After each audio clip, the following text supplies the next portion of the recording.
Good morning. Calendar week 32, 3 books. I seem to be reading 3 books at the same time this week. This is not a thing that I often do, but it has led me to a startling realisation about why I have so many damn books.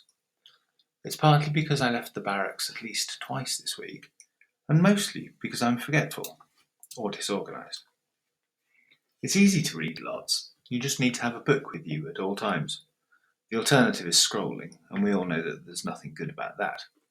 In those moments between things, waiting for a bus, in a queue, for that place to open, for an appointment, reach into your bag, pull out a book, knock off a few pages. What's that? You have to wait an hour and you forgot to bring one with you? Not a problem. There's always a bookshop, a second-hand store, one of those on-street library boxes somewhere nearby. Always know where your nearest source of books is. Go grab a quick one and get into it. This quickly improves the size of your library, but also the randomness of it.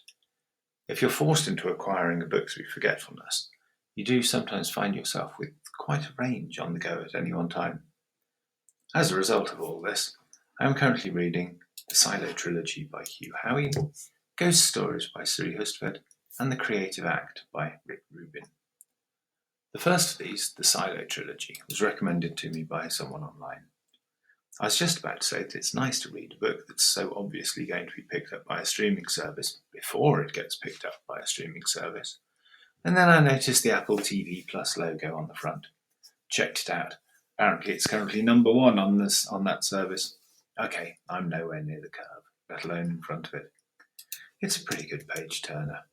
There are extended sequences of people walking down many, many flights of stairs, which brought back terrible memories of Jeff Vandermeer's Annihilation, which I did not like one bit. But it's way less weird and mystical and boring, and there's no intelligent mind-control fungus, which is a nice improvement. It does have that thing that all modern trilogies have, though, where the author has apparently written 3 stories with 3 protagonists, mashed them up together, and called it a trilogy. This seems to be a thing now. There is no reward for brevity in modern popular writing, but it's fine. Ghost Stories, a memoir by Siri Hustvedt. I loved the writing of both Siri Hustvedt and Paul Auster way before I knew that they were married. I came to them through a human who I cherished a great deal, and who will always take up a little bit of that especially active part of my subconscious, which exists to remind me of opportunities I squandered. She went on to have a life of great romance, tragedy and beauty, to rival anything a mere author could invent.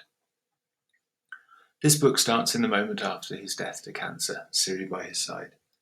She said of this book, her memoir of their 43 years together, that it is the and in Siri and Paul. I think that's the perfect way to consider a relationship, the conjunction that binds, separate and unifying in the middle of the two.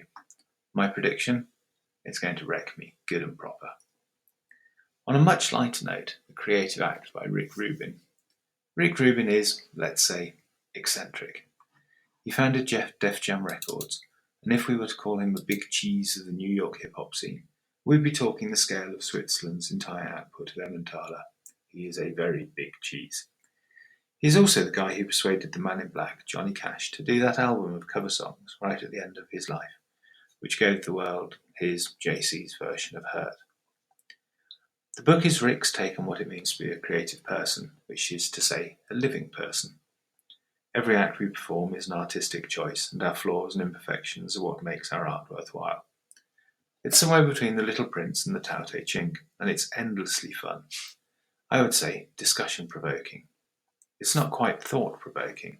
There is nothing to struggle with here, but every verse is definitely worth having an engaging and delightful chat about. Also, it's a beautifully tactile book. I love the textured hardback cover and the thick, soft pages. Actually, the Siri Hustvedt book is very pleasant in the hand too. It's paperback, but it feels rich and cloth-bound at the same time. Well done to all involved. All of which is to say, there isn't much of interest going down in the garden right now. Mowing, watering, weeding. I harvested the biggest cabbage of my growing life, and the beans are just starting to grow wild. I'm chugging my way through handfuls of gooseberries every day, and I've just reminded myself that I said I was going to try drying them. Actually, maybe I said that in the other thing that I'm writing, which means I'm not really supposed to mention it here. Oops. Anyway, time for the pigs. I hope you have a wonderful week. And what are you reading this summer? Much pirate love. Your loving pirate pen. XO. XO.